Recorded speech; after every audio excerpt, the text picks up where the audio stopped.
The tap of Amara's white cane echoed through Grafton Academy's polished hallways, drawing stares and snickers from students who'd never known a day of hardship. At 16, she carried herself with quiet dignity, dark glasses hiding eyes that had seen nothing since childhood. Chase Williams spotted her immediately. The perfect target. Rich, untouchable, and cruel. He orchestrated the first accident by lunch. Orange juice spilled down her pristine white blouse.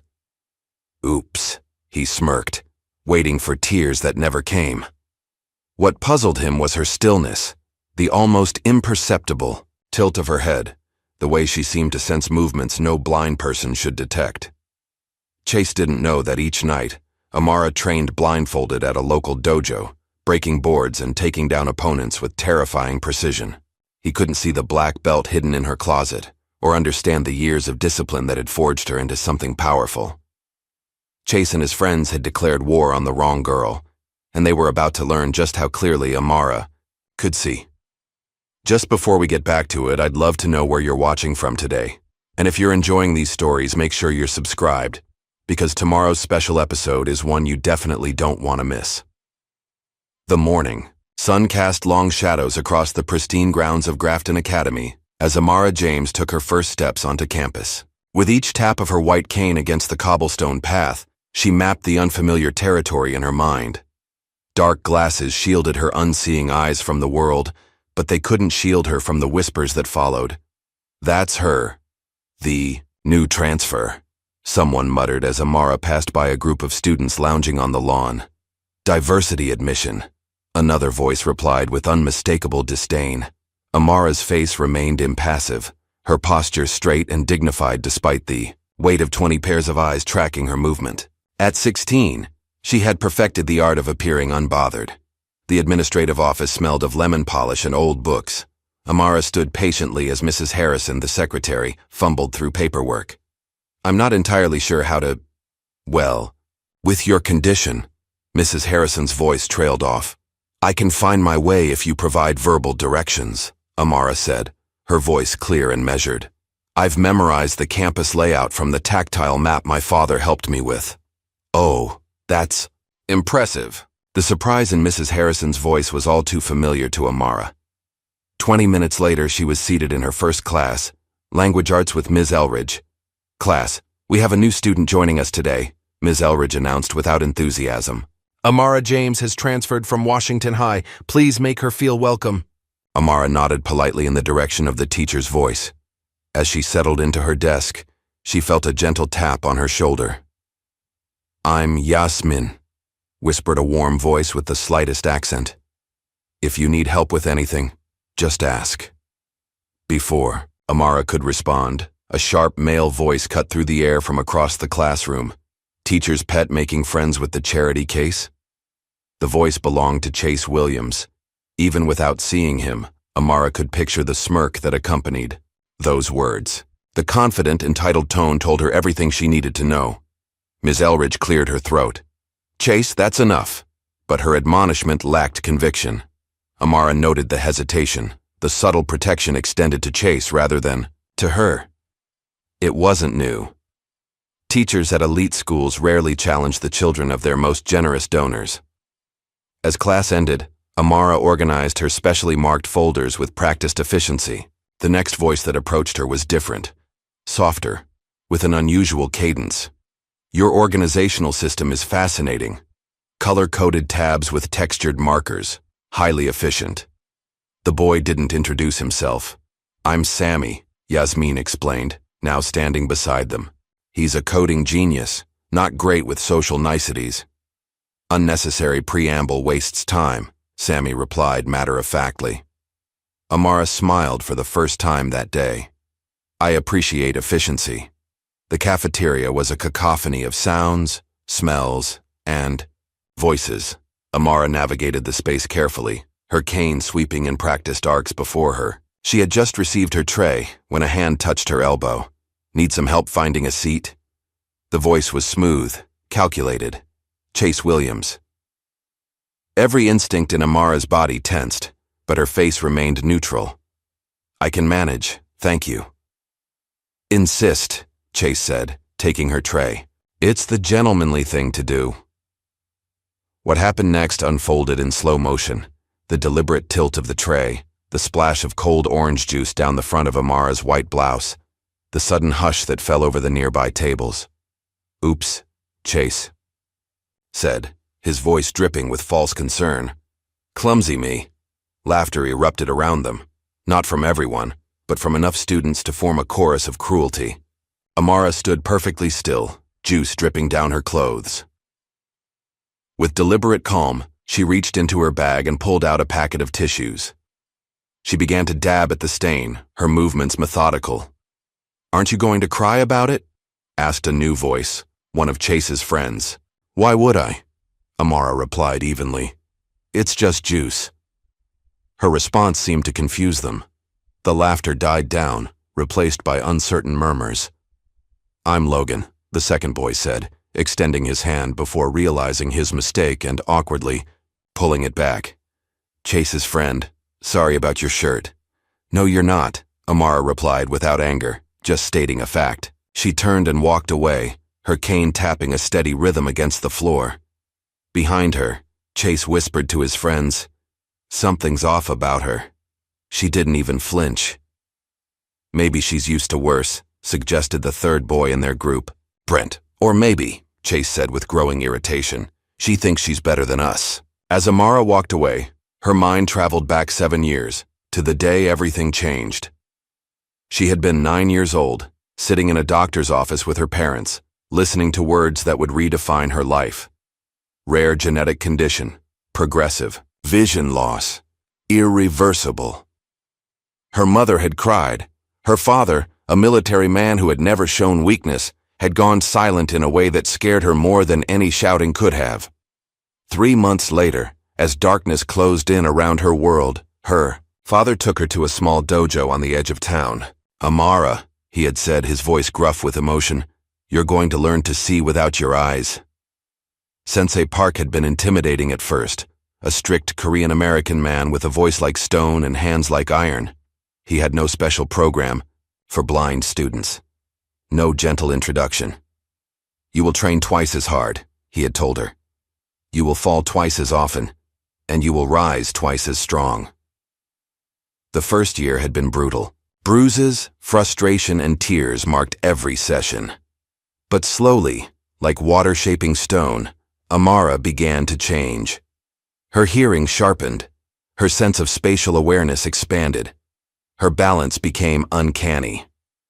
By 13, she could navigate the dojo blindfolded, detecting the movement of other students by the displacement of air, the subtle shift of weight on the floor, the rhythm of their breathing. True strength, Sensei Park had told her one day after she had successfully defended against 3-sided opponents, is in silence, in patience, in letting your enemy believe you are weak until the moment you prove otherwise. The memory dissolved as Yasmin caught up to her in the hallway. "I can't believe Chase did that," Yasmin said, handing Amara a clean blouse from her gym bag. "What a jerk." "It's fine," Amara replied. "Not my first juice spill. You know who they are, right? Chase Williams, Logan Taylor, and Brent Cooper? Their parents practically own half the town. Chase's dad is on the school board. Doesn't make them untouchable," Amara said quietly. "Around here it kind of does." Yasmin sighed. "Ms. Elridge saw everything and did nothing. She never does when it comes to them." After school, Amara waited on the front steps for her father. The campus had emptied, leaving her in peaceful silence, until footsteps approached, 3 distinct patterns that she had already memorized. "Still here, charity case?" Chase's voice had lost its earlier pretense of politeness. Amara didn't respond. "I'm talking to you," Chase said, stepping closer. "I heard you," Amara replied calmly. "I just didn't find a question worth answering." Logan snickered, earning a sharp look from Chase. "You know," Chase continued, circling her, "most new kids figure out the social order here pretty quick. You seem to be struggling with the concept." "Social order," Amara repeated, a hint of amusement in her voice. "Fascinating terminology." "What's that supposed to mean?" "It means high school is temporary, so is your power." Chase's face flushed with anger. You think you're smart? Let's see how smart you feel by the end of the week. As they walked away, Brent whispered, "Dude, she's blind. Maybe we should ease up." "That's exactly why we shouldn't," Chase replied. $20 says I can make her cry before Friday. You're on, Logan agreed with a laugh. What they didn't see was the slight tilt of Amara's head as their voices carried back to her, her enhanced hearing catching every word of their bet. The next day, Amara navigated a gauntlet of whispered insults and cruel jokes.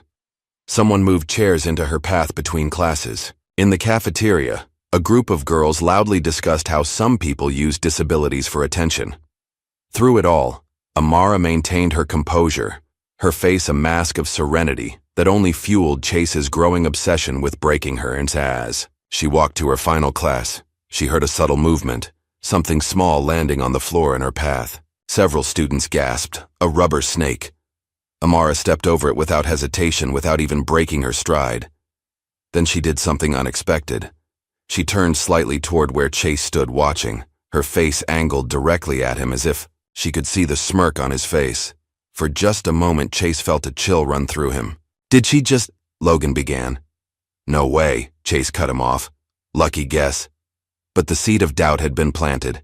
The rubber snake incident marked a turning point, as whispers spread through the school about the new blind girl who seemed unfazed by the infamous Chase Williams. Amara's daily routine at Grafton Academy settled into a rhythm of silent endurance. Chase and his friends escalated their tactics. They left tacks on her chair, which somehow she always detected before sitting. They recorded themselves mimicking her walk with the white cane and played it loudly when she passed.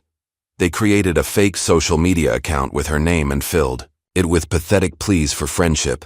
Through it all, Amara's calm remained unbroken. She neither complained to teachers nor engaged with her tormentors. Her silence was not submission, it was strategy. "I don't get it," Yasmin said one day as they studied in the library. "How do you stay so composed?" Amara's fingers traced the raised dots of her Braille textbook. "Reaction is what they want. Why give them the satisfaction?" Sammy, who had been silently coding beside them, looked up from his laptop. "Psychological warfare. By refusing to provide the expected emotional response, you're disrupting their reward cycle." Amara smiled. Something like that. The following day in gym class, the students were playing dodgeball, a game Amara was usually exempted from. She sat on the bleachers, listening to the squeaks of rubber-soled shoes against the polished floor, the thud of balls hitting bodies, the grunts and cheers of her classmates. She didn't see Brent whisper something to Chase, didn't see Chase nod, with a malicious grin. But she heard the subtle shift in movement, the slight pause in Chase's breathing as he prepared to throw. The ball came sailing toward her from behind, where no blind person should have been able to detect it. Without turning, Amara tilted her head slightly to the left. The ball whizzed past, missing her by inches. The gym fell silent. "No way," someone whispered. "Did you see that? Is she really blind?" Chase stood frozen, ball in hand, staring at Amara with newfound suspicion. After school, Amara made her way to a small strip mall 6 blocks from campus. At the end of the row of shops stood Park's Dojo, a modest establishment with a worn sign and windows covered in tournament announcements. Inside, the air smelled of sweat and discipline. Amara moved confidently through the space, no longer using her cane, navigating by memory and sound to the women's changing room. When she emerged, she wore a black jai with a matching belt. Sensei Park, a stern-faced man in his 50s, nodded in acknowledgement. "You're late, Amara." "School issues," she replied simply. "Excuses don't strengthen your stance." His voice was firm but not unkind. "Begin your warm-up. Ryan will be your sparring partner today." Ryan, a senior from a neighboring school, looked uncertainly at Amara. "Sensei, are you sure? Are you questioning my judgment?" Sensei Park interrupted, sharply. "No, Sensei. Sorry, Sensei." "Then begin." What followed was not a training session for a disabled student, but a rigorous test of skill. Amara and Ryan bowed to each other. Then Sensei Park handed Amara a blindfold. Not that she needed it, but it was part of the training ritual. The sparring match began cautiously, with Ryan holding back. But as Amara effortlessly blocked his first few strikes, his competitive instinct took over. He attacked more aggressively, using combinations that would challenge any skilled opponent. Amara deflected each strike, her movements fluid and precise. When Ryan overextended on a roundhouse kick, she captured his leg, swept his supporting foot, and took him down to the mat with controlled force. The other students, who had stopped their own practice to watch, broke into spontaneous applause. Ryan, though winded, nodded with respect as Amara helped him to his feet. "Well executed," Sensei Park said, which from him was high praise indeed. "Both of you, 5 laps around the dojo, then kata practice." As Amara ran, her mind was already back at school, calculating her next moves in a different kind of combat. The next morning, Sammy approached her before first period, clutching what looked like a small electronic device. "I made something for you," he said without preamble, placing it in her hand. "An audio mapping device. It emits ultrasonic pulses and translates the echoes into audio cues through this earpiece. Like echolocation, but technologically enhanced." Amara ran her fingers over the sleek device, genuinely touched by the gesture. "This is incredible, Sammy. Thank you. It will improve your navigational efficiency by approximately 37.8%. Amara hesitated, then handed it back. "I appreciate this, more than you know, but I already see more than you think." Sammy tilted his head, studying her with newfound curiosity. "Fascinating," he murmured before walking away, lost in thought. During lunch, Yasmin slid into the seat beside Amara, her voice low and urgent. "I overheard Brent talking to some guys in chemistry. They're planning something for the assembly tomorrow, some kind of humiliation stunt involving you." "What kind of stunt?" Amara asked, continuing to eat her apple with apparent unconcern. "Something about fake braille cards and getting you on stage under false pretenses. I couldn't hear everything." Amara nodded thoughtfully. "Thank you for telling me. Aren't you worried? Maybe we should tell Principal Weston." "And have him do what exactly? Give Chase a stern talking to while his father threatens to withdraw his donation to the new science wing?" Amara's voice held no bitterness, just a realistic assessment of the situation. "No, sometimes you have to handle things yourself." The all-school assembly the next day was mandatory, officially to discuss academic achievements but really to showcase donor-funded improvements to the campus. Amara sat with Yasmin and Sammy near the back of the auditorium. Halfway through the principal's speech, Ms. Elridge approached Amara with an overly bright smile. "Amara, dear, you've been selected to read a special message to the student body. We have it prepared in Braille for you." Amara could hear Chase and his friends snickering several rows away. The trap was obvious. "That's very kind," she said, standing smoothly. "Lead the way." As she walked to the stage, guided by Ms. Elridge, whispers rippled through the audience. She could feel hundreds of eyes on her, waiting for the spectacle. Principal Weston handed her what was supposed to be a Braille document. Her sensitive fingers immediately detected the problem. The dots were random, meaningless patterns pressed into the paper, not actual Braille at all.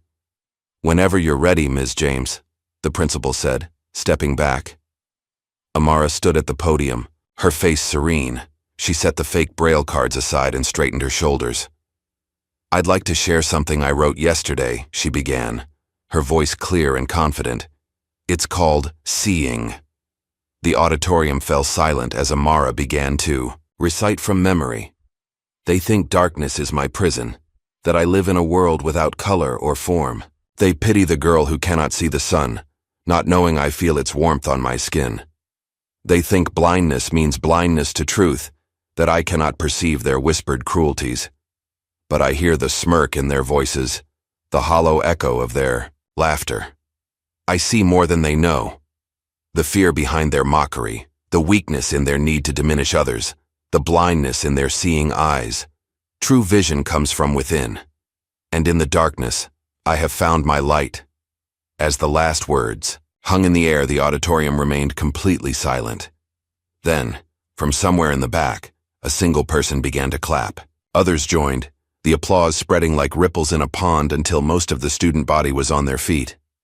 Amara nodded once in acknowledgement, then made her way back to her seat without assistance, her cane tapping a steady rhythm on the floor. Chase sat rigid in his seat, his face flushed with a mixture of anger and embarrassment. The stunt had backfired spectacularly, transforming what should have been Amara's humiliation into a moment of triumph. "This isn't over," he whispered to Logan and Brent. "Not even close." But something had shifted in the school's social ecosystem. As Amara walked the halls that afternoon, several students she'd never spoken to before greeted her by name. A girl from her math class asked if she could sit with Amara at lunch the next day. The captain of the debate team approached her about joining. "You've disrupted the hierarchy," Sammy observed, as they waited for their rides after school. "Fascinating to witness." "People respect authenticity," Yasmin added. "And courage." Amara shrugged. "I just spoke my truth." That evening, as Amara worked on homework in her bedroom, her father knocked on the door. "The school called today," he said without preamble. "Something about an impromptu poetry reading at the assembly?" Amara smiled slightly. "It wasn't in the program." James Marshall, a former Marine with the build to prove it, sat on the edge of her bed. "Are those boys still giving you trouble?" "Nothing I can't handle." "That's not what I asked, Amara," she sighed, setting aside her braille reader. "They're just insecure kids with too much money and not enough consequences. That doesn't give them the right to target you." His voice held the controlled anger of a man who had spent a lifetime learning to channel his emotions. "I could speak to the principal." "Dad, please don't. It would only make things worse." Amara reached out, finding his hand with unerring accuracy. "I've got this. Trust me." He squeezed her hand. "I always have." The next morning, Amara arrived at school to find an atmosphere of tension. As she walked to her locker, conversations hushed when she passed, only to resume in fervent whispers behind her. Yasmin found her before first period, her voice tight with anger. "Chase hacked into the school's student records. He's showing people your address, your medical history, everything." Amara's expression didn't change, but her hand tightened slightly on her cane. "Was that supposed to scare me?" "He's trying to prove you don't belong here, that your family can't afford the tuition without special assistance. And that would make me less worthy of being here." "Of course not," Yasmin exclaimed. "But you know how some of these trust fund kids think." Amara nodded slowly. "My father will need to be informed. This crosses a different line."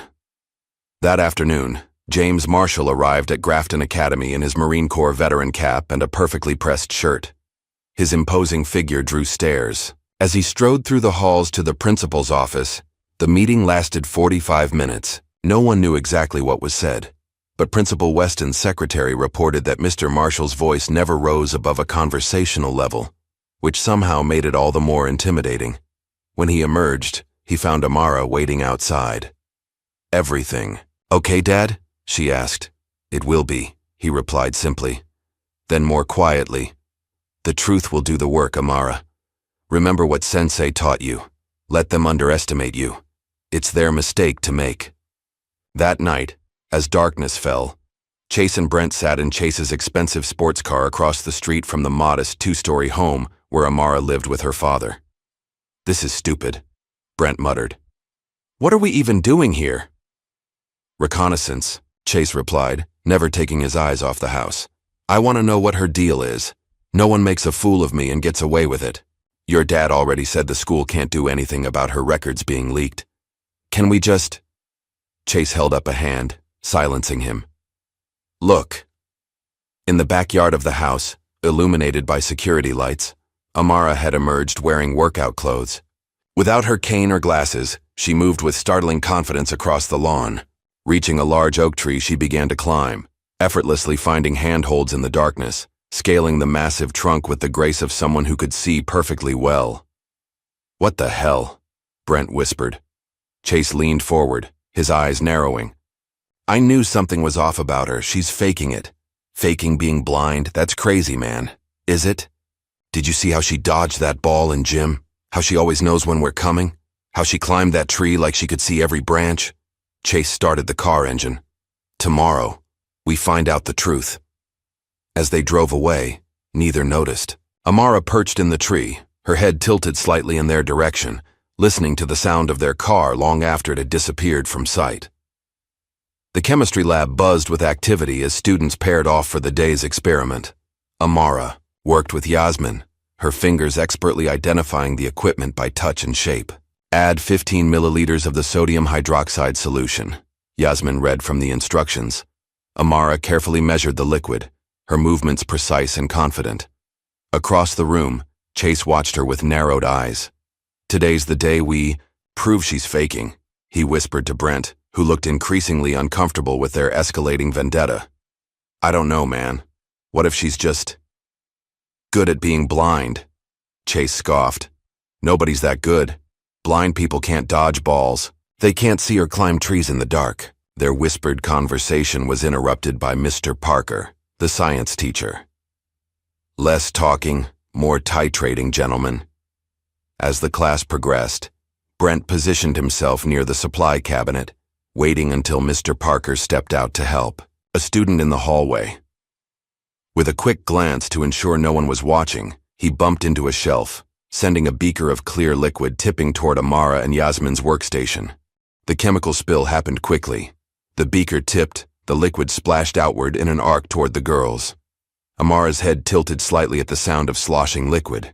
In one fluid motion, she extended her cane, redirecting the spill away from Yasmin and herself. The liquid splashed harmlessly onto the floor instead of onto them. Mr. Parker rushed back in at the commotion. "What happened?" "Chemical spill, sir," another student reported, but Amara stopped it with her cane. Mr. Parker looked at Amara with surprise. "That was remarkable reaction time, Ms. James. Well done." Yasmin squeezed Amara's arm. "Thanks. That would have ruined my favorite sweater at the very least." Amara shrugged casually. "I heard it falling." Across the room, Chase and Brent exchanged looks. "Heard it?" Brent whispered. "Before it even spilled?" The incident in the chemistry lab became the latest in a growing list of Amara's inexplicable abilities that had the student body buzzing. By lunchtime, the whispers had evolved from skepticism about her blindness to a grudging respect for her capabilities. "Superhearing," one student theorized. "My cousin's blind, and he can tell what color M&M I'm holding just by the way it rattles in my hand." "Maybe she has like a sixth sense," suggested another. Chase listened to these theories with growing frustration. His status as the school's untouchable alpha was being eroded by a girl who refused to be intimidated or humiliated. After the final bell, Principal Weston called Chase and Brent into his office. The room was oppressively silent as they took seats across from his imposing desk. "Gentlemen," Principal Weston began, his tone carefully neutral, "there was an incident in the chemistry lab today that Mr. Parker found concerning." "It was an accident," Brent said quickly. "Indeed." The principal's gaze moved between them.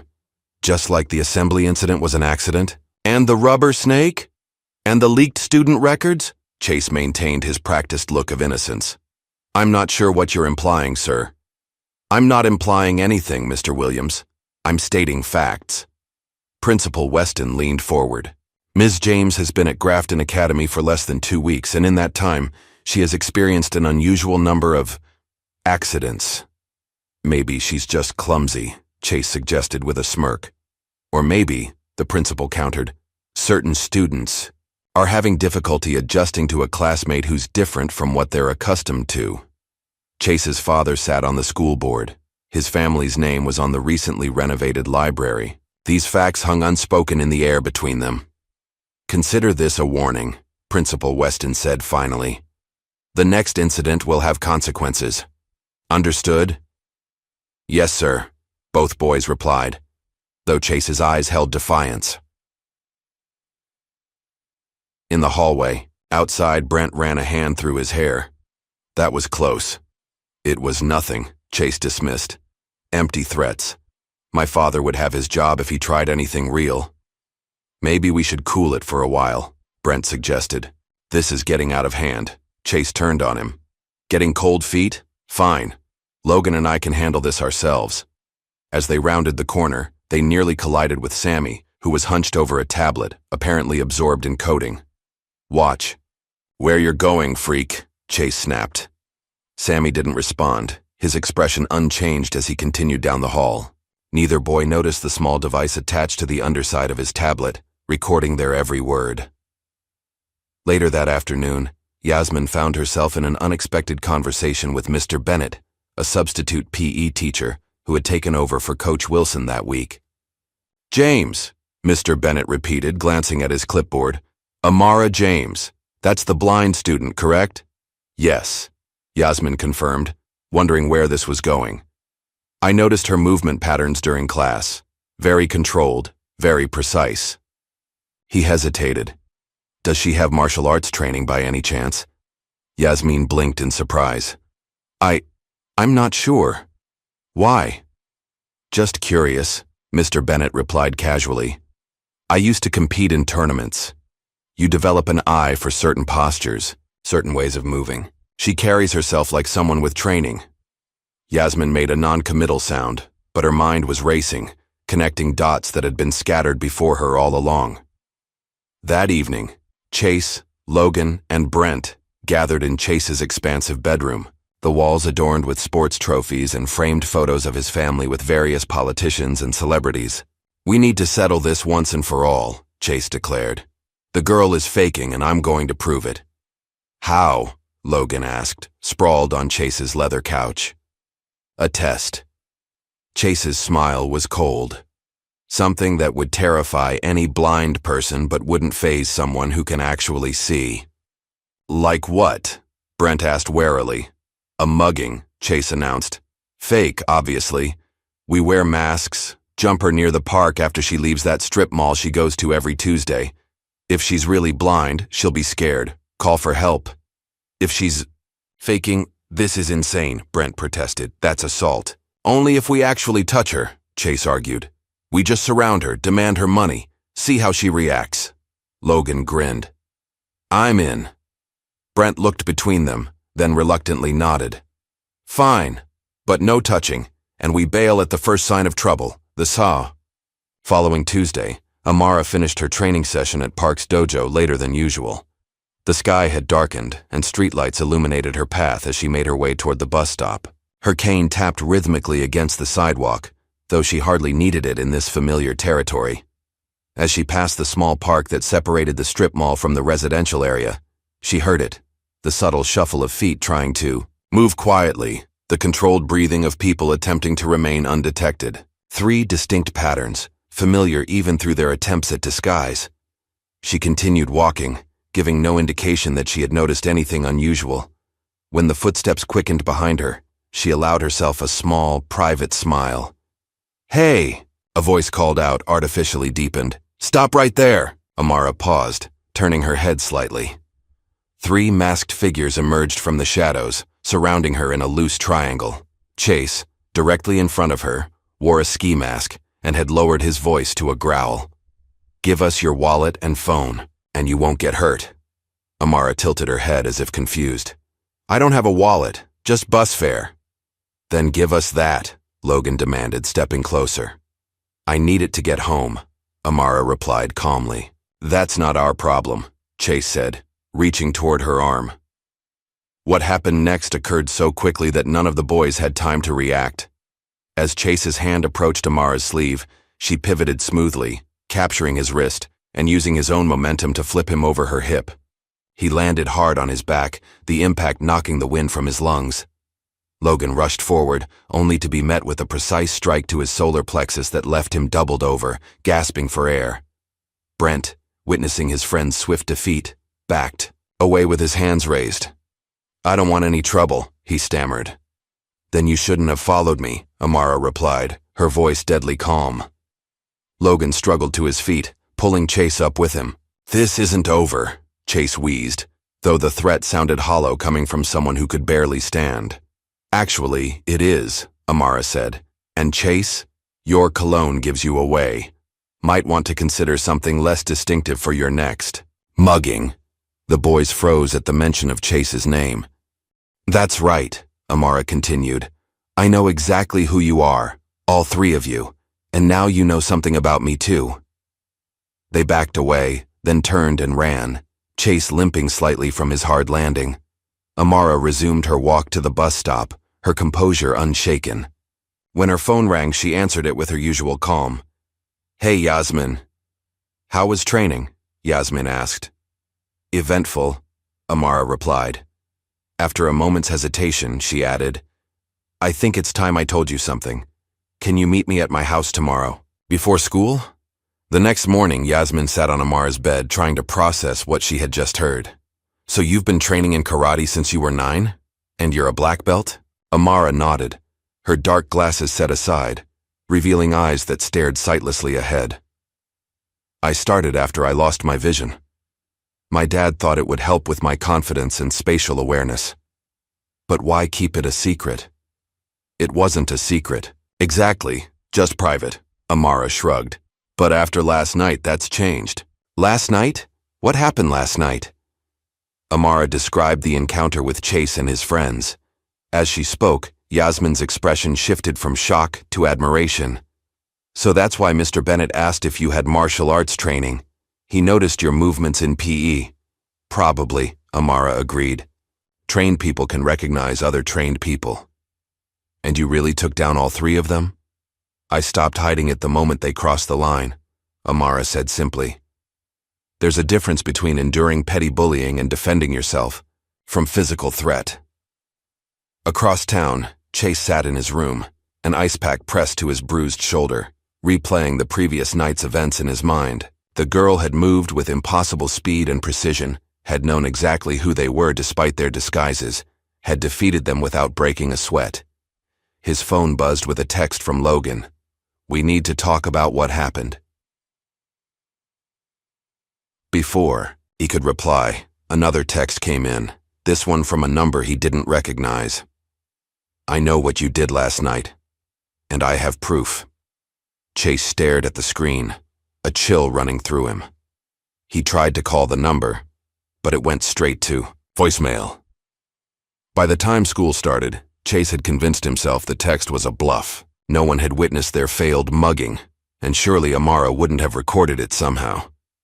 But as he walked through the halls, he noticed students watching him, some with undisguised curiosity, others with barely concealed smirks. In first period, he found a note taped to his desk. "How's the back feeling, tough guy?" Between classes, he cornered Logan at his locker. "Did you tell anyone about last night?" "Are you crazy?" Logan hissed. "Of course not."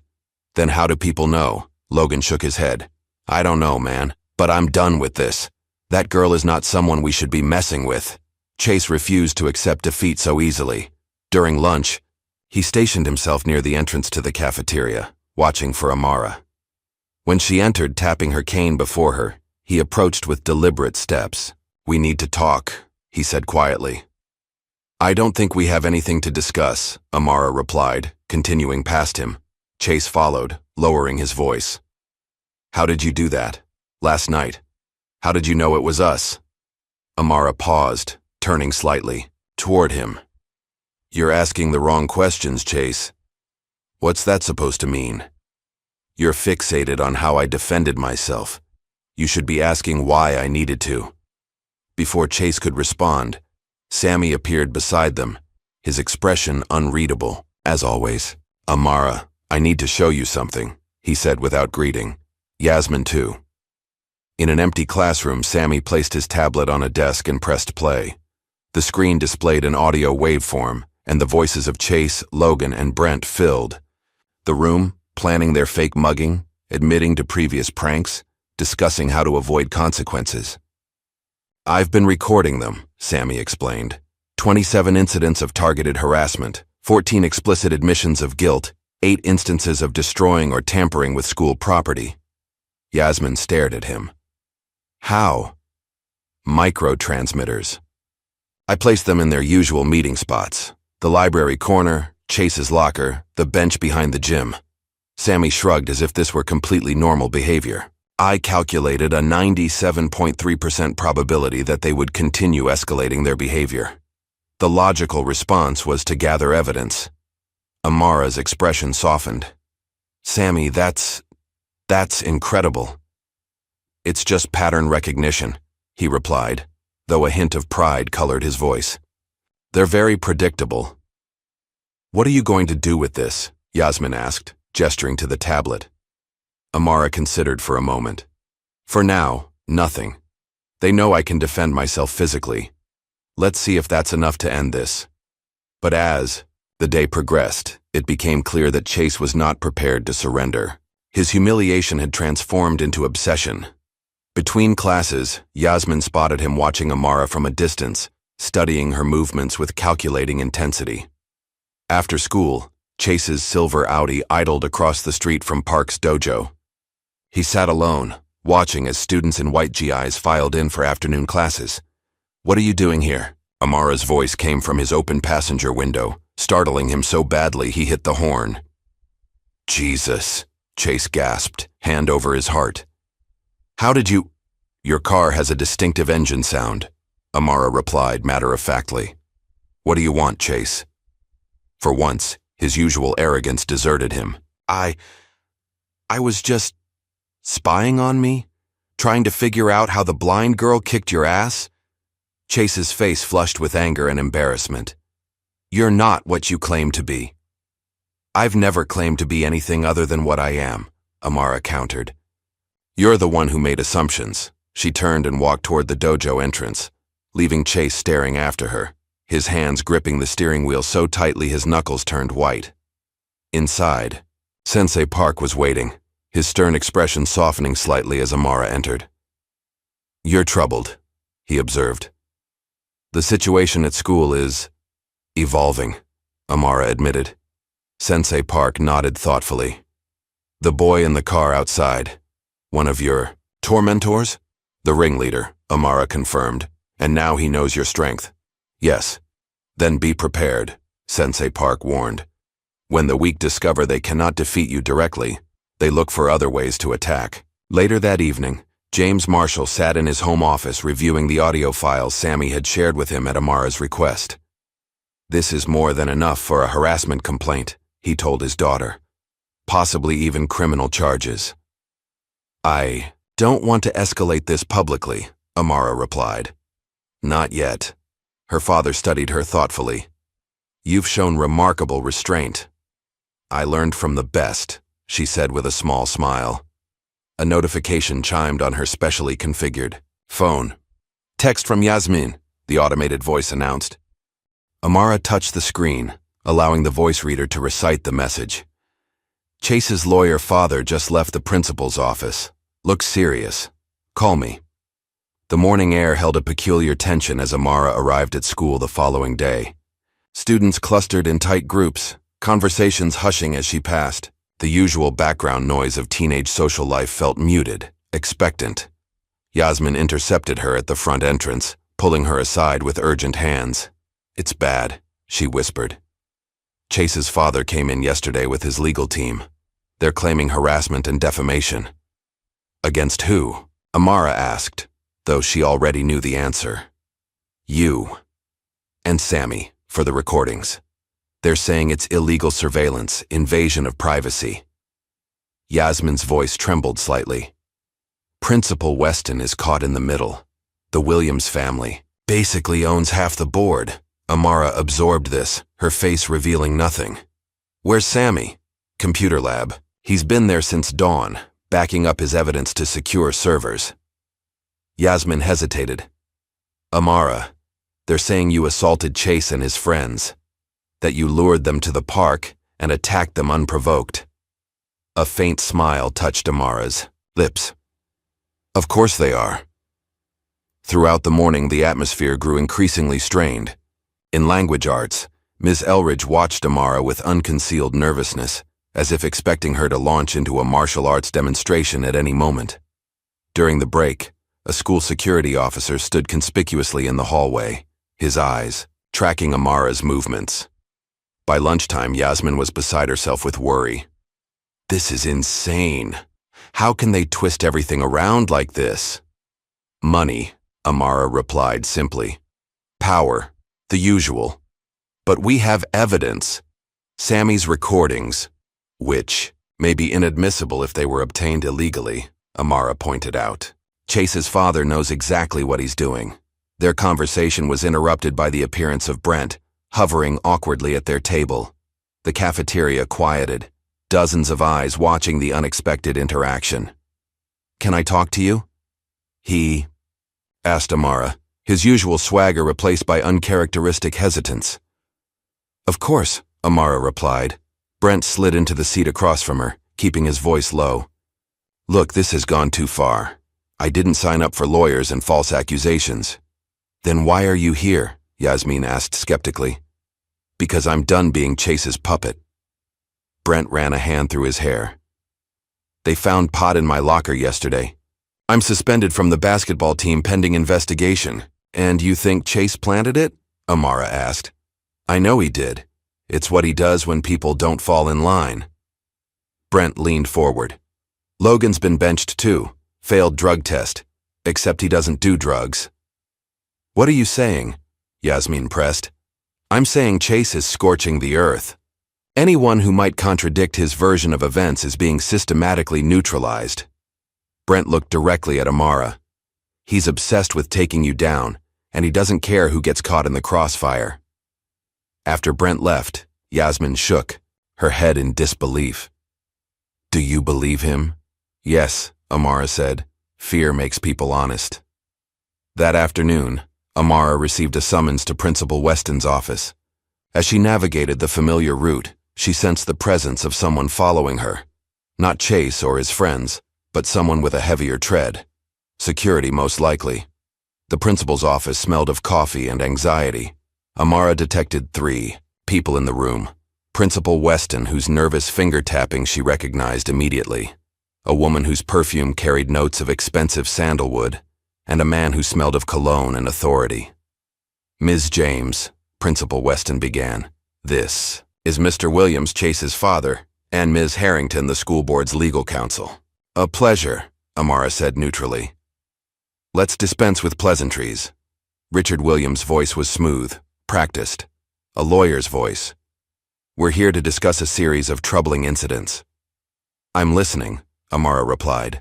"My son and his friends were assaulted near Oakwood Park on Tuesday evening. They've identified you as their attacker." The words were delivered with clinical precision. "Additionally, they've been subjected to illegal surveillance by your friend Samuel Chen. These are serious matters." "Self-defense is not assault, Mr. Williams," Amara countered calmly. "And as for the surveillance, I have no knowledge of its legality or lack thereof." A blind girl claiming self-defense against 3 athletic young men? The skepticism in his voice was palpable. "That's a difficult narrative to sell." "Not if the blind girl has a black belt in karate," Amara replied evenly. A moment of silence followed this revelation. "Even if that were true," Ms. Harrington interjected, "it doesn't explain why you were in that location at that time, or why you'd immediately resort to violence." "I train at Park's dojo every Tuesday and Thursday. It's on my way home," Amara explained. "As for resorting to violence, I responded appropriately to 3 masked individuals threatening me after dark." Principal Weston cleared his throat. "Miss, James, these are very serious accusations from both sides. Without clear evidence—" "Oh, we have evidence," Mr. Williams interrupted. "Security camera footage from a nearby business shows my son and his friends walking peacefully through the park when Ms. James approached them." Amara's eyebrows rose slightly. "Interesting. Does this footage show them wearing ski masks, or attempting to rob me?" "The footage is inconclusive on those details," Ms. Harrington admitted reluctantly. "How convenient," Amara murmured. The meeting concluded with thinly veiled threats of legal action against both Amara and the school. As she left the office, Amara heard Mr. Williams' parting words to Principal Weston. "This situation will be resolved, one way or another. My family's contributions to this institution depend on it." Outside, Yasmin was waiting, her face tight with concern.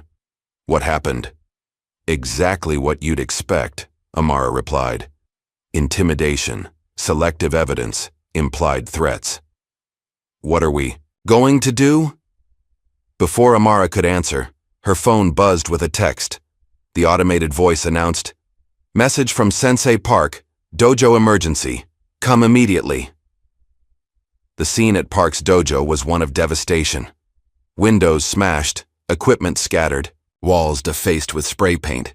The pungent smell of paint and broken plaster filled the air as Amara stood in the doorway, her hand tight around her cane. Sensei Park moved through the wreckage, his normally impassive face lined with quiet anger. This happened during lunch hour. No witnesses. Amara ran her fingers over a nearby wall, feeling the raised edges of crude spray paint.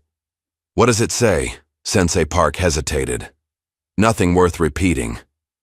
Tell me, Amara insisted. Racial slurs, and blind fighters not welcome.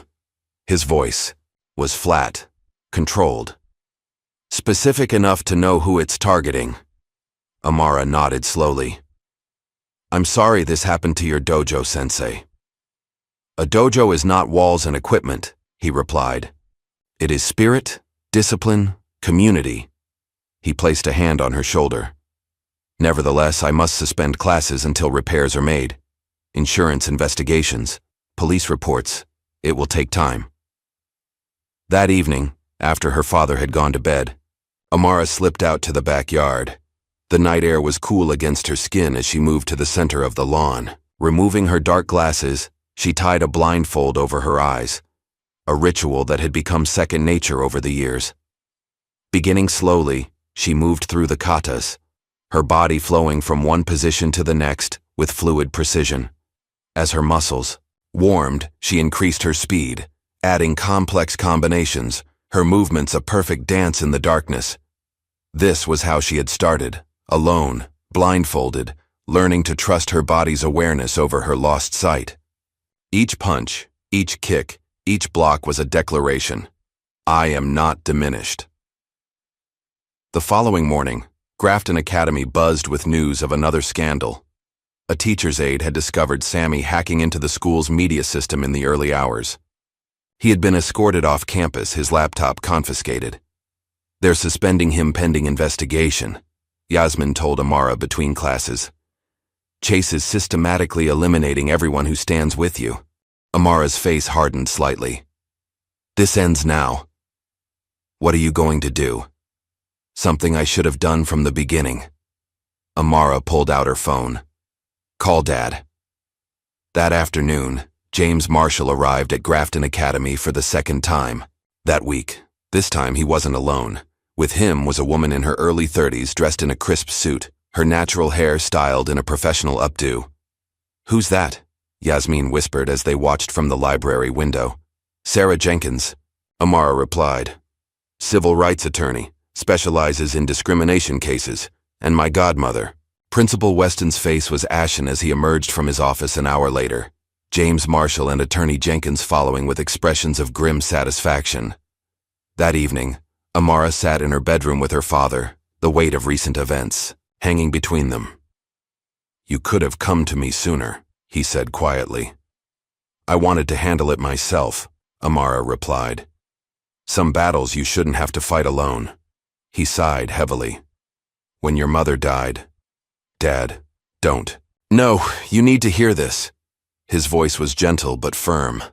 When your mother died protecting you in that robbery, I blamed myself for not being there, for not stopping it. Amara's fingers tightened around her cane. I was the one who wanted to go to that store. If I hadn't begged her, stop. Her father reached across, taking her hand. It wasn't your fault. It wasn't mine. It was the fault of the man who chose violence that day. Tears gathered at the corners of Amara's sightless eyes. I couldn't see him coming. I couldn't warn her. You were 9 years old, Amara. His voice broke slightly.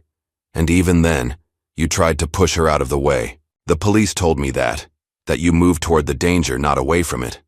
They sat in silence for a moment, the shared pain of that day washing over them anew. That's why I enrolled you in Sensei Park's classes, he continued finally. Not just for self-defense, but because I saw something in you. A need to protect, to stand up. The same quality your mother had. Amara wiped her eyes. I miss her. Every day, he agreed. But she'd be so proud of the young woman you've become. He squeezed her hand. Now about this charity gala the school is hosting. I'm not sure I should attend after everything that's happened. Oh, I think you definitely should, her father replied, a new resolve in his voice. In fact, I have an idea about that. The next morning, a notification appeared on the school's digital bulletin board announcing the annual charity gala, a black tie event attended by students, parents, donors, and board members. This year's theme, Seeing Beyond Limitations. In the cafeteria, Chase read the announcement with a calculating smile. Perfect, he murmured to Logan. It's all coming together. What is? Logan asked warily. The final act, Chase replied. One public humiliation to end them all. What he didn't see was Amara entering the cafeteria, wearing not her usual dark glasses but her traditional black GI beneath her open school blazer, the uniform of a karate black belt visible for all to see. The Grafton Academy Annual Charity Gala transformed the school's ordinary gymnasium into a glittering wonderland. Crystal chandeliers hung from the ceiling, casting prismatic light across the polished floor. A string quartet played softly from a corner stage, while waiters in crisp uniforms circulated with trays of hors d'oeuvres. Amara stood at the entrance, her father beside her. She wore a formal navy blue dress, elegant and simple, with her hair swept into an intricate updo. Dark glasses shielded her eyes, and her white cane rested in her hand. Quite the production, James Marshall commented, his voice low. You're sure about this? Completely, Amara replied. Yasmin and Sammy are already inside. And you're ready for whatever Chase has planned? A small smile curved Amara's lips. More than he is. Principal Weston approached, nervousness evident in his hurried steps. Ms. James, Mr. Marshall, so pleased you could attend. His voice carried forced cheerfulness. We have a special table reserved for you near the front. How thoughtful, Amara said, allowing herself to be guided to the designated table. As they moved through the crowd, hushed conversations followed in their wake. The events of the past weeks had made Amara something of a school celebrity, opinions divided between those who admired her resilience and those who believed Chase's version of events. Yasmin joined them at the table, leaning close to whisper, Chase looks way too smug. He's been checking the media setup all evening. Any sign of Sammy? Amara asked. Not yet. He said he needed to finalize some technical details. Across the room, Chase stood with his parents, the picture of privileged perfection in his tailored tuxedo. His father, Richard Williams, commanded attention from the board members surrounding him, while his mother, Elizabeth, draped in diamonds, surveyed the room with practiced disinterest. She actually showed up, Chase muttered, eyes fixed on Amara. Of course she did, his father replied smoothly. Our invitation was quite specific. Missing it would have seemed suspicious. Everything's ready? Chase asked. Richard Williams placed a hand on his son's shoulder. The slideshow is scheduled for 8:30, right before the donation announcements. It will be quite illuminating for everyone. What neither of them noticed was the slight figure of Sammy slipping through a side door, a tablet clutched to his chest. Queen. Precisely 8:30, Principal Weston took the stage, tapping a microphone for attention. Ladies and gentlemen, before we proceed with our donation announcements, the Williams family has prepared a special presentation highlighting the importance of honesty and integrity in our academic community. The lights dimmed. Chase's smile widened as he glanced toward Amara's table. The large screen behind the principal flickered to life. For a moment, the image seemed to freeze, digital artifacts distorting the display. Then, instead of the carefully edited slideshow Chase had prepared, the screen showed security footage of the school hallway. Chase appeared on screen, huddled with Logan and Brent. The blind girl won't know what hit her, his recorded voice announced. I've got the fake braille cards ready. She'll make a complete fool of herself. The footage changed to another clip, Chase hacking into the school system, pulling up Amara's personal records. Her dad's a security guard, he laughed. They can barely afford the application fee, let alone tuition. Gasps rippled through the crowd. Elizabeth Williams clutched her husband's arm, whispering fiercely. Richard's face had gone deathly pale. The footage continued. More clips, More damning evidence. Chase placing tacks on Amara's chair. Chase instructing Logan to throw the ball at Amara in gym class. Chase planning the mugging in the park. Finally, the most devastating clip appeared. Chase on the phone with someone, laughing. "Yeah, we trashed the dojo. Left a nice message too. Let's see how the blind ninja handles that." The screen went black. The silence in the room was absolute, broken only by the sound of a chair scraping back as Chase bolted to his feet. That's fake," he shouted. "They edited that footage." Principal Weston stood frozen on stage, microphone clutched in a white-knuckled grip. Board members exchanged shocked glances. Parents murmured in horrified disbelief. Richard Williams recovered first, striding toward the stage with practiced authority. "This is an outrageous violation of privacy," he announced. "Clearly fabricated to discredit my son. I demand this presentation be stopped immediately." But the crowd's attention had shifted. Amara had risen from her seat and was making her way toward the stage, her cane tapping a steady rhythm against the floor. As she reached the steps, she removed her dark glasses, revealing her unseeing eyes to the audience. Then, with deliberate movements, she unbuttoned her blazer and let it slide from her shoulders, revealing the black GI and belt beneath her formal attire. "My name is Amara James," she began, her clear voice carrying through the silent room. "I lost my sight when I was 9 years old. That same year, I began training in karate under Sensei Park." She folded her cane, tucking it into her belt. "You thought my blindness made me weak, but it helped me see the truth about all of you." Her words hung in the air, powerful in their simplicity. "I came to this school hoping for education, for opportunity. Instead, I found that money can buy immunity from consequences, that adults will look the other way if the price is right, that cruelty is considered leadership." She turned slightly, addressing the entire room now. "But I also found friends willing to stand up for what's right. I found courage in unexpected places, and I found that sometimes the only way to change a broken system is to break it yourself." A girl in the back of the room began to cry, the sound cutting through the silence. Others shifted uncomfortably, unable to meet each other's eyes. "The videos you just saw are real," Amara continued. "Every word, every action, all authenticated and time-stamped. Copies have been provided to the police, the school board, and several news outlets." Richard Williams surged forward. "This is defamation. My lawyers will—" "Your lawyers will have a difficult time," interrupted a new voice. Sarah Jenkins had taken the stage, professional and commanding in her presence. "Especially with the additional evidence of witness tampering and destruction of property. Mr. Williams, I suggest you choose your next words very carefully." The principal finally found his voice. I think we need to adjourn this evening's events to address these serious allegations. The board will convene immediately in my office." As the stunned crowd began to disperse, several parents approached Amara, some apologetic, others asking questions. Teachers huddled in corners whispering urgently. Ms. Elridge slipped quietly, out a side door, her resignation letter already drafted in her purse. Chase, Logan, and Brent had vanished during the commotion, but their parents remained, faced with the consequences of their son's actions. "Is it true?" Elizabeth Williams demanded of her husband. "Did you know about any of this?" His silence was answer enough.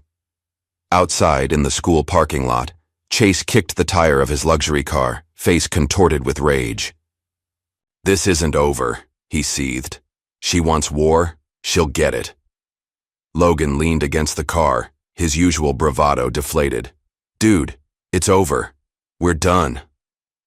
"We're done when I say we're done," Chase snapped. "My father will fix this. He always does." But, as they drove away from the school, Chase's phone buzzed with notifications. His social media accounts flooded with messages, the video clips already going viral. By morning, their names would be trending for all the wrong reasons. Amara's return home that night was quiet, the emotional toll of the evening settling over her like a heavy cloak. Her father made hot chocolate, an old comfort from her childhood. "Chagir did well," he said simply. "It doesn't feel like a victory, Amara admitted. The best ones rarely do. He reached across the table to squeeze her hand. Get some rest. Tomorrow will bring its own challenges. She had just changed into her pajamas when her phone buzzed with an automated news alert. Breaking vandalism and break-in at local residence. The address was her own. The house was in disarray. Furniture overturned. Amara's training equipment destroyed. Windows broken. But worst of all was the crude message spray-painted on the living room wall and the sight of her father, sitting in an ambulance with a bandage around his head. "Dad!" Amara rushed to his side, hands reaching for him with unerring accuracy. "I'm all right," he assured her, though the pain in his voice betrayed him. "Just a glancing blow when I surprised them." A police officer stood nearby, notebook in hand. "Mr. Marshall says there were 3 intruders. He confronted them and one struck him with what appeared to be a baseball bat before they fled." "Did you see their faces?" Amara asked her father. "Masks," he replied grimly. "But one of them was wearing a Letterman jacket, Grafton Academy colors." The officer continued. "The message on your wall. It's threatening in nature. Stay blind, girl. Given recent events at the school, we're taking this very seriously." "They destroyed my GI," Amara said quietly. "Cut it to pieces." Later that night, Amara sat beside her father's hospital bed, his steady breathing the only sound in the room. The doctors had insisted on keeping him overnight for observation. A mild concussion, they said. Nothing too serious, but better safe than sorry. Her phone hadn't stopped buzzing with messages from Yasmin, Sammy, and even Sensei Park. News of the break-in had spread quickly through their small circle. "You should go home, get some rest," her father said, stirring from his half-sleep. "I'm not leaving you here," Amara replied firmly. He reached for her hand. "This pain, forge it into something they can't stop." The words echoed in her mind as she finally dozed off in the uncomfortable hospital chair. Morning brought a flood of developments. The local news had picked up the story of the charity gala scandal, running it alongside coverage of the break-in at the Marshall home. Social media exploded with competing narratives, some portraying Amara as a victim of privileged bullying, others questioning her role in the escalating conflict. By noon, Yasmin called with news from school. "They've called an emergency disciplinary hearing for tomorrow," she reported. "Chase's father has hired some high-profile lawyer from the city. They're trying to flip the narrative, claiming you've been systematically targeting Chase and his friends, that you're militant and dangerous." "Not surprising," Amara replied, her voice tired but resolute. "There's more," Yasmin continued reluctantly. "My scholarship is being reviewed. Someone accused me of helping Sammy hack the school network." Amara's grip tightened on the phone. "They can't do that." "They can if they want to," Yasmin said, her voice catching. "My visa status is tied to that scholarship, Amara. If they revoke it, they're trying to isolate me," Amara realized. "Cut off my support system." After hanging up, Amara tried to reach Sammy but got no response. It wasn't until evening that she finally located him, sitting alone on a park bench near the school, hunched over and uncharacteristically still. "Sammy?" she called, approaching carefully. "How did you find me?" he asked, his voice flat. "Process of elimination. You weren't at home, the library, or the computer lab." She sat beside him, noting the faint smell of smoke. "What happened?" "They threatened my parents' business," he said quietly. "Anonymous calls saying they'd report health code violations, tax issues. Then someone broke into my locker and destroyed my backup drives." He held out a charred piece of plastic, all that remained of one of his recording devices. "They scared me," he admitted, his voice shaking slightly. Amara's hand found his shoulder. "It's okay to be scared. What matters is what you do next." "I don't know what to do next," Sammy confessed. "I'm not good with these situations. The variables are too unpredictable." "Then we figure it out together," Amara said firmly.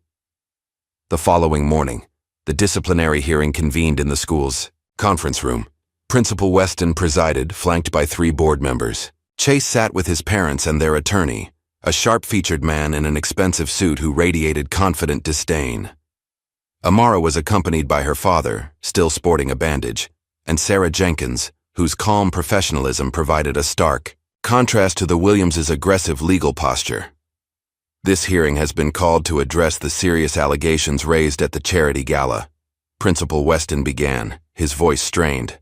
Both sides will have an opportunity to present their case. Chase's attorney rose first. My client has been the victim of a calculated campaign of harassment and defamation. Ms. James, despite her condition, has demonstrated hostile and militant behavior, culminating in a physical assault on my client and his friends. He presented a carefully curated narrative. Chase as the well-meaning student concerned about a struggling classmate, Amara as the defensive outsider who responded with disproportionate aggression. The doctored security footage from near the park was offered as evidence. Furthermore, the attorney continued, Ms. James has enlisted other students in her vendetta. Samuel Chen conducted illegal surveillance, while Yasmin Khoury aided in distributing manipulated media to damage my client's reputation. When it was Sarah Jenkins's turn, she approached the situation with methodical precision. The narrative, presented by the Williams family, is quite frankly a work of fiction, she began. The evidence speaks for itself. She presented not only Sammy's recordings but statements from other students who had witnessed Chase's bullying behavior over the years. Most damning was a surprise witness, Brent Cooper, who had decided to break ranks. Chase has been doing this for years, Brent testified, avoiding eye contact with his former friend. Not just to Amara, to anyone he sees as weak or different. As the hearing progressed, a commotion in the hallway interrupted the proceedings. The door opened to reveal an unexpected visitor, a distinguished black woman in judicial robes. Judge Harris, Principal Weston said, rising in surprise. This is an unexpected honor. I'm not here in my judicial capacity, she replied, taking a seat at the back of the room. I'm here as an alumna of Grafton Academy, class of '85, and as someone who experienced similar treatment during my time here. Her presence changed the atmosphere in the room. Judge Olivia Harris was not only an esteemed alumna, but a significant donor and respected community figure. While I cannot intervene in these proceedings, she continued, I can inform you that I've been in contact with several other former students who experienced bullying and discrimination at this institution. We are prepared to speak publicly about the systemic failures that have allowed such behavior to flourish. Richard Williams paled visibly. The board members exchanged alarmed glances. The hearing continued for another hour, with testimony and evidence mounting against Chase and his enablers. By the end, even his father's considerable influence couldn't stem the tide of accountability. The board will deliberate and render a decision by tomorrow morning, Principal Weston announced, looking years older than when the hearing began. As they filed out of the conference room, Amara was approached by a girl she didn't recognize, a sophomore, whose voice trembled slightly as she spoke. My sister went here 2 years ago, she said quietly. Brent and his friends bullied her so badly she hurt herself. I just wanted you to know there are a lot of people grateful for what you're doing. That evening, as news of the hearing spread through the student body, Sammy made a discovery that would change everything. Hidden in the school's computer network was a private chat server where Chase and other privileged students had been documenting their pranks for years, complete with photos, videos, and detailed accounts of their victims. It's all here, Sammy told Amara over the phone, his voice regaining its usual intensity. Years of evidence, dozens of students targeted, and the administrators who were informed but did nothing. Send it all to Sarah, Amara instructed, and Judge Harris. The system was beginning to buckle under the weight of its own corruption. Throughout the evening, Amara's phone buzzed with updates. The principal had been placed on administrative leave pending investigation. Yasmin's scholarship had been reinstated with a formal apology. Sammy had been cleared of all accusations. But as the institutional structures crumbled, Chase's personal vendetta only intensified. The next morning, as Amara made her way to the gym for a mandatory assembly, she sensed someone following her through the empty hallway. The footsteps were familiar, confident, entitled, angry. We need to talk, Chase said, stepping in front of her. I don't think we have anything left to discuss, Amara replied calmly. You've ruined everything, he hissed, his voice tight with fury. My father's reputation, my future college applications. You had no right. Your actions ruined those things, Amara corrected. I just made sure everyone could see the truth. Chase stepped closer, invading her space. You think you're so special with your little karate tricks and your blindness act? Nobody makes a fool of me. His hand shot out, grabbing her arm. It was the last mistake he would make at Grafton Academy. In one fluid motion, Amara twisted free, captured his wrist and used his own momentum to flip him onto his back. Before he could recover, she had him pinned, her knee pressing lightly but firmly against his chest. You're done, she whispered, her face inches from his. It's over, and for the first time, looking up at the blind girl who had systematically dismantled his world of privilege and protection, Chase Williams finally understood what true power looked like. The morning of the school tribunal dawned bright and clear, a stark contrast to the storm of controversy swirling around Grafton Academy. News vans lined the street outside, reporters clutching microphones and coffee cups as they delivered updates to morning broadcasts. We're live outside Grafton Academy, where a final disciplinary tribunal will determine the fate of several students, involved in what some are calling a systematic bullying campaign. Inside, the school auditorium had been transformed into a makeshift hearing room. Rows of chairs faced a long table where the newly appointed interim principal, Dr. Eleanor Wright, sat alongside 4 board members and Judge Harris, who had been invited as an independent observer. Students filed in quietly, the usual teenage chatter replaced by hushed, serious conversations. The events of the past weeks had transformed the school's atmosphere, replacing casual cruelty with somber reflection. Amara arrived with her father, Sarah Jenkins, Yasmin, and Sammy, a united front as they took their seats in the front row. Across the aisle, Chase sat with his parents and their attorney, his usual swagger diminished but not entirely gone. Logan hunched beside them, while Brent sat separately with his parents, having chosen to break ranks. The purpose of today's tribunal, Dr. Wright began, her voice firm and clear, is to determine appropriate consequences for the incidents that have come to light and to establish a path forward for our community. This is not a court of law, but we will observe formal procedures to ensure fairness. What followed was 3 hours of testimony, evidence, and cross-examination. Yasmin spoke eloquently about the daily indignities Amara had endured. Sammy presented his evidence methodically, his unique mind perfect for cataloging the patterns of harassment. When Amara's turn came, she rose without her cane, navigating to the witness chair with practiced ease. Ms. James, Dr. Wright said, please share your experience in your own words. Amara's testimony was measured, devoid of self-pity or vengeance. She spoke of her first days at Grafton, the initial encounters with Chase and his friends, the escalating harassment, and her own responses. I chose patience over confrontation, she explained. Not out of fear, but because my sensei taught me that true strength lies in restraint. I only defended myself physically when directly threatened. Chase's attorney attempted to paint her as the aggressor, suggesting her martial arts training made her intimidating and dangerous. Is it intimidating to be prepared to defend yourself? Amara countered. Or is it intimidating to target someone you perceive as vulnerable, to gather friends to help you harass them, to vandalize property, and break into their home? The attorney had no effective response. The most surprising testimony came from Ms. Elridge, who had returned specifically for the tribunal despite her resignation. I failed in my duty as an educator, she admitted, her voice shaking. I witnessed the harassment and did nothing, fearing repercussions from influential parents. I was complicit in a system that protected the privileged at the expense of the vulnerable. Her candor sent ripples through the audience. Several other teachers exchanged guilty glances, recognizing their own similar choices. The hidden witness, however, was one no one had anticipated. A school custodian named Frank Barnes approached the microphone, his weathered hands clutching a small notebook.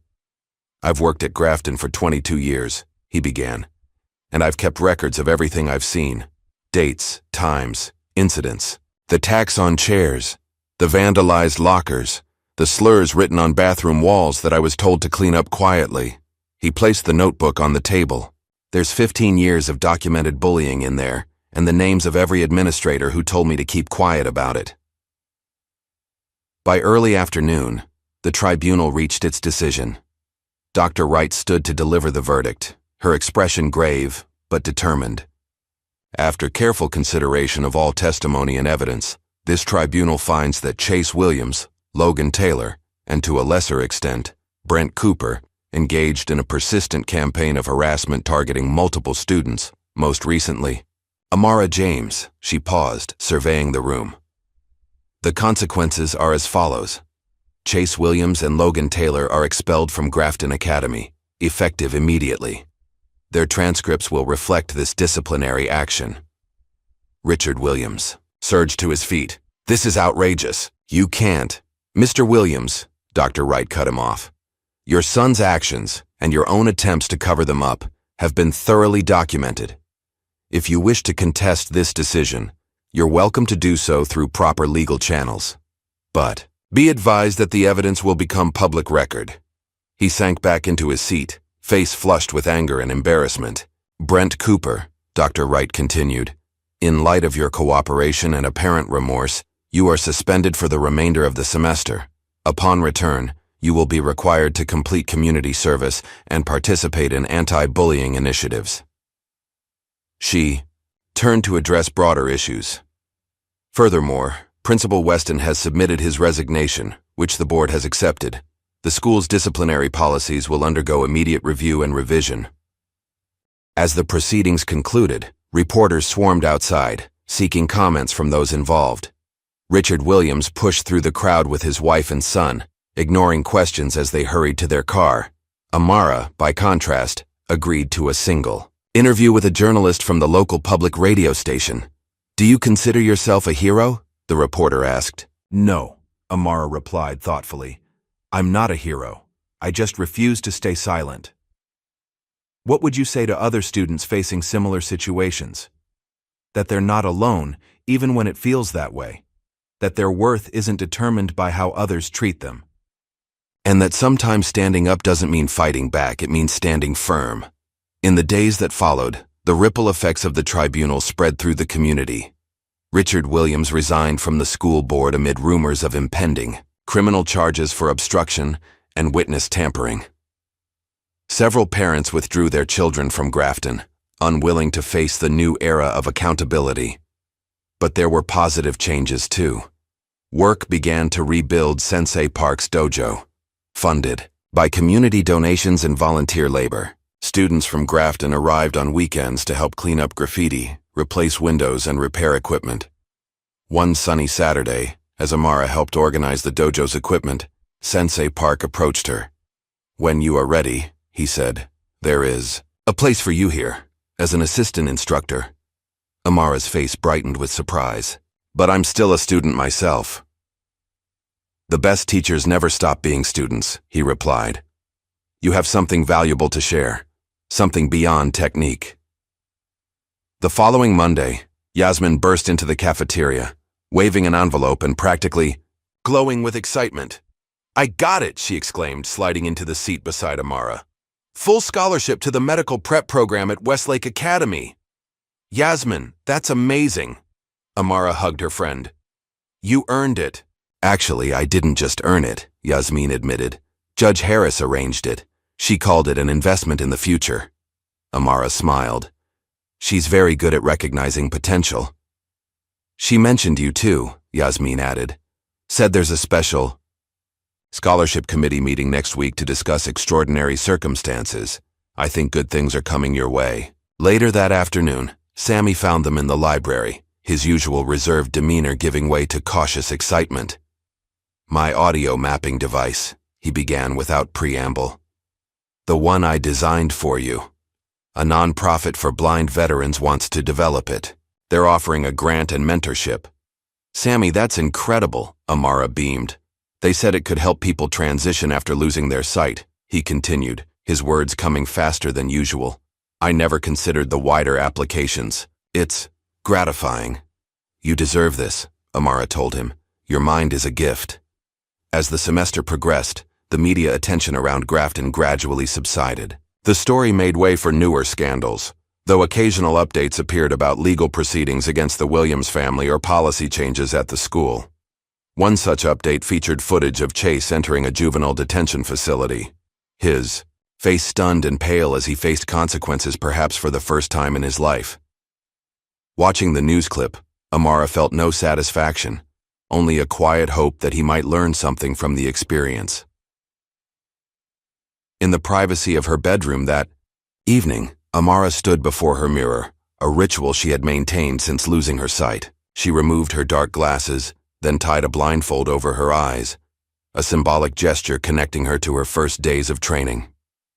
"You don't need sight to see what matters," she whispered to herself, a mantra that had carried her through her darkest moments. The next morning, a small package arrived for Amara. No return address, no note, just a plain envelope containing a single folded sheet of paper with a message written in Braille. "There are more like them. Are you ready?"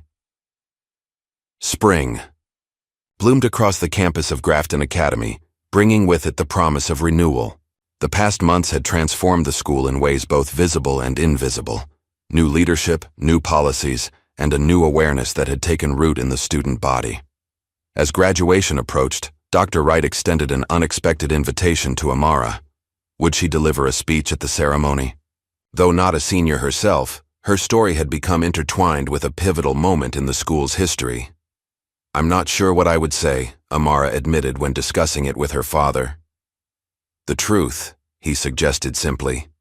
"It's always served you well." On graduation day, the auditorium overflowed with families, the excitement palpable as seniors prepared to transition to the next chapter of their lives. When Dr. Wright introduced Amara, a hush fell over the crowd. Amara approached the podium without her cane, having memorized the path during rehearsal. She wore her regular school uniform, but with her black belt visible at her waist, a symbol of both her discipline and her journey. "When I lost my sight at 9 years old," she began, "many people assumed my life would be limited by what I couldn't see. They defined me by what was lost, not by what remained or what could be gained." She paused, allowing her words to settle. "We all face moments of darkness, some literal like mine, others figurative. The question isn't whether darkness will come, but what we choose to do when it surrounds us." Her voice strengthened as she continued, sharing her experiences with rawness and vulnerability that held the audience captive. "Justice isn't always about winning. Sometimes it's about standing firm when it would be easier to bend. Sometimes it's about speaking truth when silence offers comfort. And sometimes it's about forgiveness, not for the benefit of those who hurt us, but for our own freedom." As she concluded, the crowd remained silent for a heartbeat, then erupted in applause. Students rose to their feet, then parents, then faculty, a standing ovation that acknowledged not just Amara's words, but the difficult journey they had all shared. The impact of Amara's story extended beyond Grafton Academy. In the months following graduation, a new program took shape, Sight Beyond Sight, dedicated to empowering students with disabilities through martial arts and mental resilience training. With seed funding from Judge Harris and several community organizations, the program launched at 3 local schools with plans to expand. Amara served as its first youth ambassador, working alongside Sensei Park to develop specialized training approaches. On a warm summer evening, Amara visited the newly rebuilt dojo for a special session. As students filed in, she recognized a mixture of familiar voices: Grafton students, community members, and even a few teachers. "Today," Sensei Park announced, "we will explore what it means to see with more than our eyes." The class began with blindfolds for everyone, creating an equal playing field where Amara's years of adapting became an advantage. She moved through the students, gently correcting stances, offering encouragement, sharing the techniques that had become second nature to her. "Use your ears," she instructed. "Feel the air move as your partner approaches. Listen to the rhythm of their breathing." From the sidelines, James Marshall watched with quiet pride. Beside him sat Sarah Jenkins and Judge Harris. Their conversation focused on expanding the program to underserved communities. "Your daughter is remarkable," Judge Harris observed. She's transformed her challenge into a platform for change. She gets that from her mother, James replied, his voice soft with memory. Later that week, Amara and her father made their annual visit to her mother's grave. The cemetery was peaceful, birds singing in the oak trees that provided dappled shade over the markers. Amara knelt beside the headstone, her fingers tracing the engraved name. Michelle Marshall, beloved wife and mother. Carefully, she removed her black belt and placed it on the stone. "We did it, Mom," she whispered. "We turned something painful into something powerful." Her father placed a hand on her shoulder, his presence a steady comfort as always. "She would be so proud of you," he said. "Not just of what you've accomplished, but of who you've become." They sat in companionable silence, the breeze carrying the scent of fresh-cut grass and summer flowers. After a time, Amara replaced her belt and they walked arm in arm back to the car. The following day brought a new challenge. Amara was invited to speak at Ridgemont High, a school in a neighboring district with reports of similar bullying issues. The principal had reached out after hearing about the changes at Grafton, hoping Amara's story might inspire both students and administration. As she prepared her notes in Braille, Amara felt a moment of hesitation. Was she ready to relive her experiences for a new audience?